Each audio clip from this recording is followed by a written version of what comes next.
Animated Parashá with Micha, Animated 2.0. Welcome to another Animated Parashá with Micha, Animated.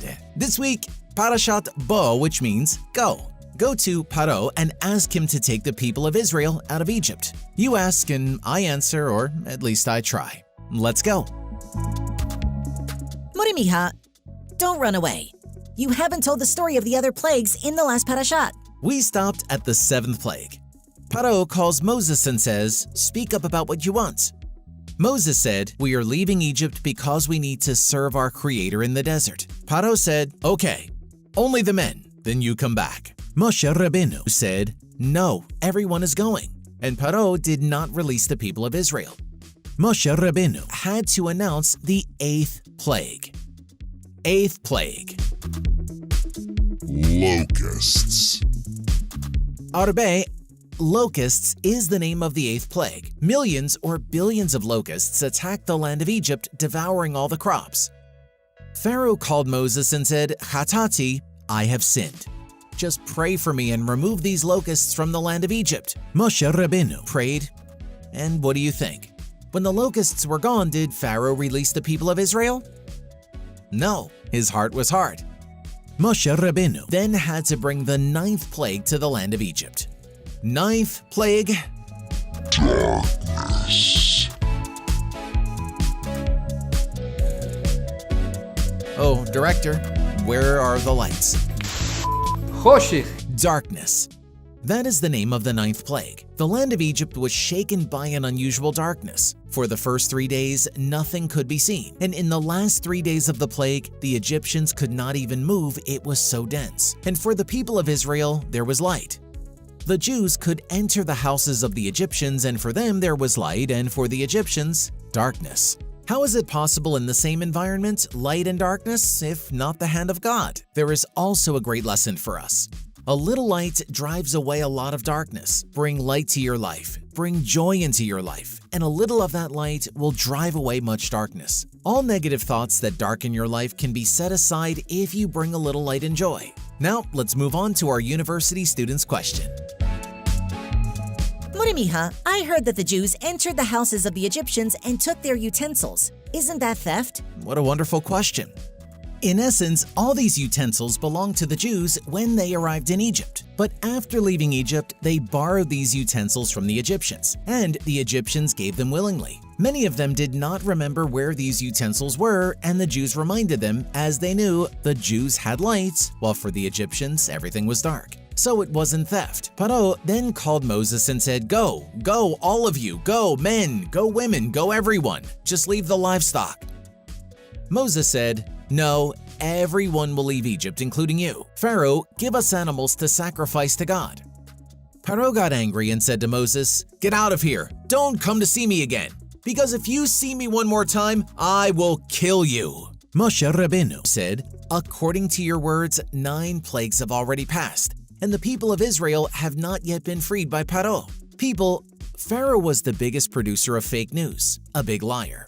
He promised countless times to free the people when his heart remained hard, and he did not release them.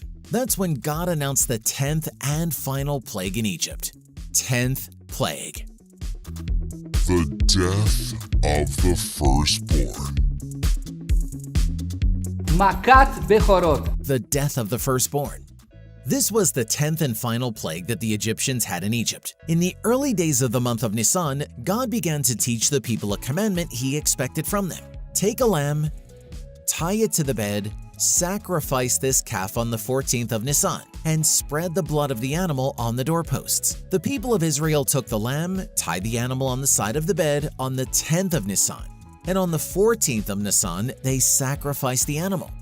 With its blood, they spread it on the doorposts. And why, Micha? When God saw the blood on the doorposts of the houses of the Jews, he passed over the houses of the Jews and spared their firstborn, punishing then only the firstborn of the land of Egypt. People, at midnight on the 14th of Nisan, all the firstborns of the Egyptians died. Cries and despair in the land of Egypt. Pharaoh left his castle looking for Moses. For the love of God, leave the land of Egypt once and for all. Let's move on to another question.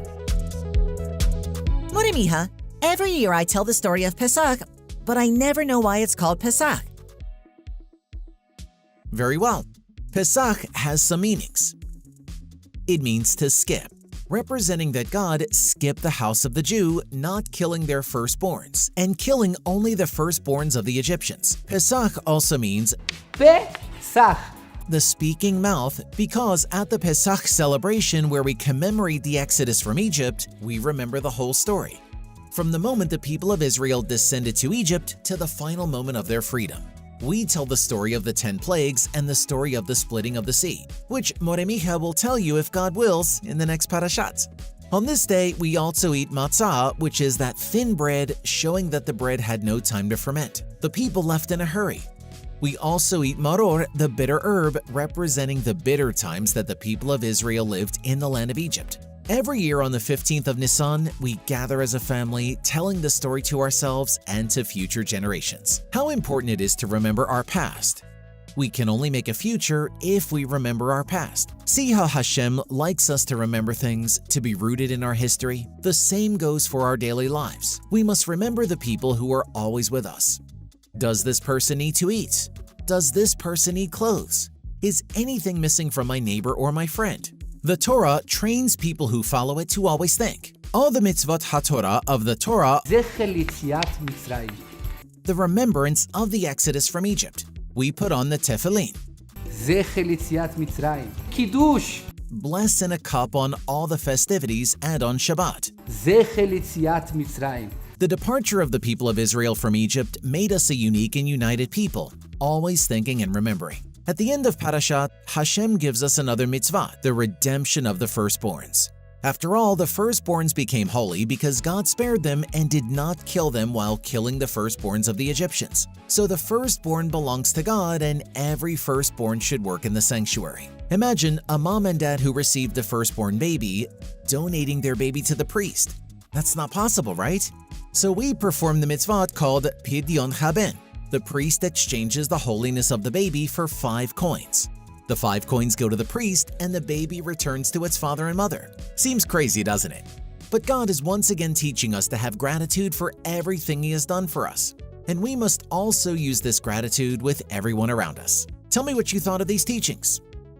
Oh, and don't forget to subscribe to the channel and leave your comment. And here ends another Animated Parashah with Micha Animated. Don't forget to tell the Parasha in your home, to your family, of course, at the Shabbat table. See ya! The Animated Parashah with Micha Animated 2.0.